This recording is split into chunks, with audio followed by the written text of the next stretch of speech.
Israeli soldiers, Colonel Richard Kemp, and from Ramallah, Palestinian National Initiative leader Mustafa Barghouti. Thank you both for joining me. Let me start with you, if I may, Mr. Barghouti. We've just had this news in. We've all just heard it of the deputy head of Hamas being killed in Beirut. Obviously, this is the leader of the group that killed Palestinians in the coup in Gaza in 2006 to 7, and of course, one of the people who planned the October the 7th massacre. What's your response to his killing tonight? Well, if you allow me, and I hope you will accept that from me, I think your presentation is absolutely one-sided, totally biased to the Israeli side. You speak about the right of Israel to defend itself, but you don't mention the right of the Palestinian people to defend themselves. You fail to mention that Israel is the aggressor, which started this terrible occupation since 56 years. And Palestinians, as people under occupation, according to international law, have the right to defend themselves and to resist occupation. You failed to mention that no less than 29,000 civilian Palestinians have been killed by Israeli bombardment. I mentioned that. You mentioned as if they were killed on their own, not by Israeli bombardment. What should be clear here is that 29,000 Palestinians, if we include those under the rubble, have been killed by Israeli terrible airstrikes and artillery bombardment, including no less than 12,000 children. I've said so many times on so many programs, I'm against the killing of any civilian, whether Palestinian or Israeli. But if you speak about the killing of 30 Israeli children, you should also speak about the 12,000 Palestinian children who were killed. Well, Mr. Barghouti, I'll do a follow-up, if I may. I did mention the killing of children. I did say that that is appalling damage in the war. But let me finish the question before you try to answer a question I haven't yet asked. Please. You said that the Palestinian people are allowed to resist, as you call it. What does that look like in your view? According to international law, people who are under occupation have the right to resist in all forms, including military forms, as long as they respect international law and international humanitarian law. Okay, so what does it look like? What does it look like? Israel wants not only to... Look, I've been struggling with nonviolent resistance all my life. I was injured 9 times by the Israeli army, although I never used any weapon. I was shot twice. But you're not telling me. But you're not telling me, sir. Wait a minute. You're not telling me what legitimate resistance is. While legitimate resistance is all forms of resistance that respect international humanitarian law, which means not attacking civilians, not attacking children. It's very clear. That's what international law says. I am not creating that. Okay. But even when I was in my white coat, wait a minute. When I was in my white coat, in treating an injured person, an Israeli sniper shot me twice. The same mentality of these snipers killed Shireen Abu Akleh, your colleague, the journalist, and no Israeli was indicted. 303 of my colleagues, doctors, nurses, health professionals, have been killed by Israeli airstrikes in Gaza. 104 ambulances were destroyed. All our health centers were destroyed. This is not acceptable. Okay, thank you, Mr. Barghouti. Mr. Barghouti, we have another guest, so I'd like to go over to Tel Aviv to Colonel Richard Kemp. What do you make of what you've just heard? Well, I think Mr. Barghouti talks about legitimate resistance adhering to the laws of war. Well, first of all, resistance to what? The Israelis withdrew from Gaza in 2005. And effectively set up a two-state solution. Let the Palestinian Authority, which was then taken over by Hamas, run their own territory. So what are they actually resisting? What's this resistance about? And when it comes to the laws of war, the people, the Hamas butchers that Mr. Barghouti has been quoted as referring to as our brave fighters, they went into Israeli territory on the 7th of October. They raped, burnt alive, butchered, cut off their heads, kidnapped, abused civilians and soldiers, civilians though, which is, against, obviously it's against any law of war. It was against the laws of war to kill anyone inside another country, but in that way. But to butcher civilians like that, where's the laws of war there? And secondly, ever since that day, and of course many, many times before, his brave Hamas fighters, as he calls them, have been firing rockets indiscriminately at civilian populations inside Israel, and are still doing so. They won't be doing so much longer because they're about to be throttled by the IDF. And not only that, but they've also been firing them from within the civilian population. That is against the laws of armed conflict. And preventing civilians from leaving the combat areas when the IDF are trying to warn them about attacks, again, against the laws of armed conflict. They've also fired many of their rockets into the Gaza civilian population. We just have to look at the al-Arouri hospital attack that was attributed to the IDF, but turned out to be an Islamic Jihad, another brave Islamic Jihad fighters, firing their own rockets into their own civilian population. Let's not forget what Hamas is all about here. The reason Hamas launched this attack, there are strategic reasons, of course, but the overriding reason they launched this attack on the 7th of October, and the reason they launch all of their attacks, is to force Israel to defend itself from these attacks, which any country and every country would do and has the right and the obligation to do. And in carrying out its reaction to these attacks, Israel, unfortunately, has no choice but to kill innocent civilians in the process, despite the efforts they take. So Douglas Murray just kept asking the Palestinian official there, who's supposed to be representing the Palestinian people, give me your definition. If you're occupied, what does resistance look like for the occupier? And the official just kept going on saying the international law, that you don't attack civilians, you don't attack children, and you work within the international law that was decided by the United Nations if you're being under an occupying force, how you can fight the battles. Well, is that, and then the previous British soldier who's there, he answers back and he goes, well, wait a minute. Gaza isn't even being occupied. There are no, in 2005, Israel pulled out of the Gaza. The IDF soldiers forcefully removed. You can go and you can take a look at the videos. There's Jewish people that were being dragged out of their homes by IDF forces and saying, you've got to leave. You cannot stay in these homes. We know they're your homes, but you can't stay here any longer. And they were literally being pulled out of their homes, dragged out of their homes by Israeli soldiers. Israeli settlers were being dragged out of their own homes. People, they had to leave everything behind as Israel pulled out of the Gaza. So there is no occupying force. It would be different if there were soldiers within Gaza and if you felt you were being, and it was an occupying force, and now you want to fight them in a battle, so you're fighting the soldiers, fighting them one-on-one, you're fighting them in the streets, it's, guerrilla warfare, whatever that is. You're not attacking civilians, you're not attacking women or children, you're not attacking places of worship, hospitals, libraries, schools, you're not doing that. But there's nobody there. So what do? What do the Hamas terrorist fighters do? They decide to go onto a mission where they parachute into Israeli proper territory, which isn't disputed. Well, the Palestinians would say all of Israel should be Palestine, but that is proper Israel. So they parachute into another nation. They use terror tunnels to go underneath another nation. And where they do? They kidnap, kill, murder, rape, burn, torture, whatever it is, a horrific terrorist attack that claimed the lives of anywhere from 1,200 to 1,500 Israeli citizens.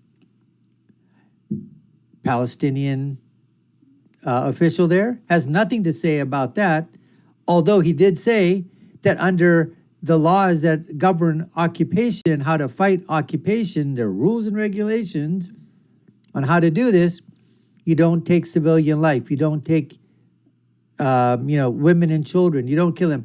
Where's his answer to that? Didn't have one. Douglas gave him a couple of tries on that thing, always going back to the United Nations definition of what an occupation force is and how you can go ahead and fight the occupation force without really saying how to go ahead and do it.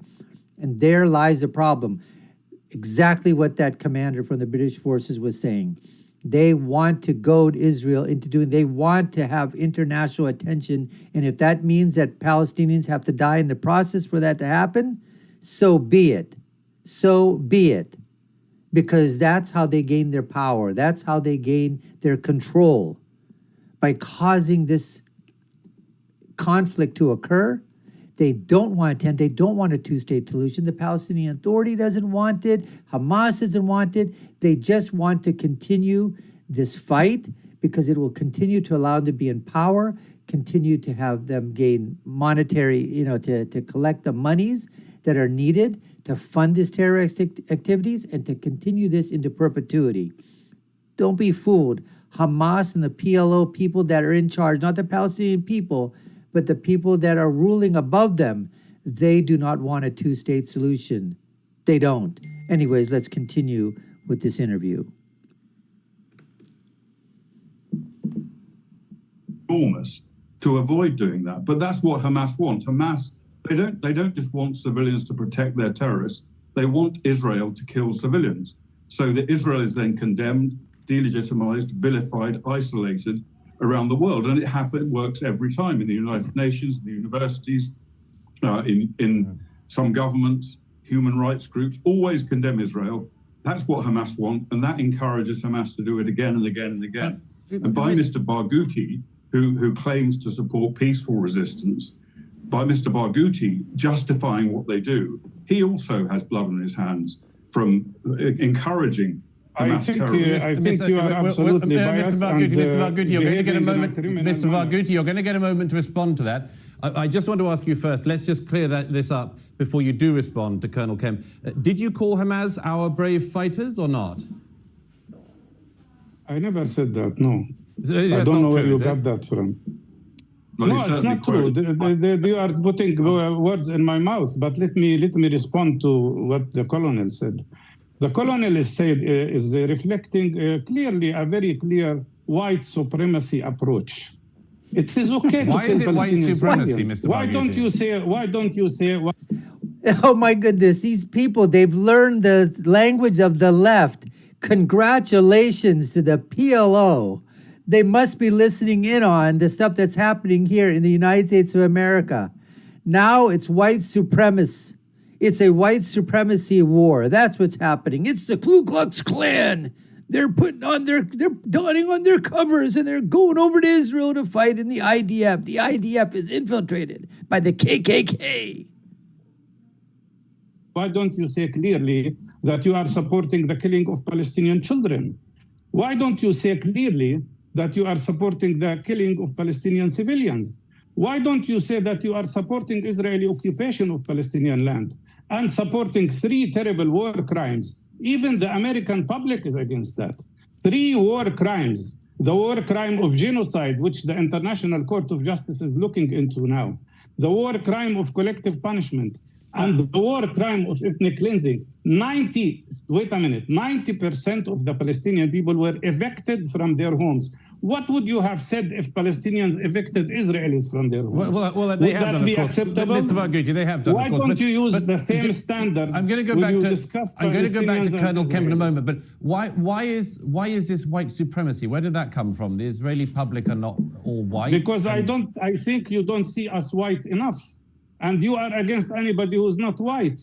And that's why you justify terrible atrocities that Israel is committing. And you are justifying not only the fact that Israel is occupying us, but the fact that Israel conducted the worst kind of ethnic cleansing in 1948, forcing 70% of the Palestinian people out of I'm going to go back to Colonel Kemp. These are the facts. I'll just go back to Colonel Kemp quickly. Colonel Kemp, you said that Mr. Barghouti said our brave fighters were Hamas. He says he didn't say that.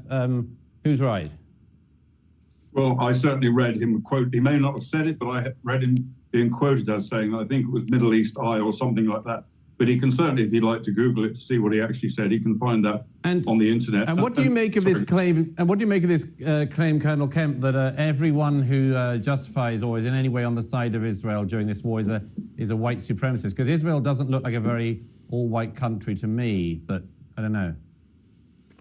No, I mean, there's there are all blends of races in Israel, and one thing we should remember as well is that there is a significant Muslim Arab population in Israel.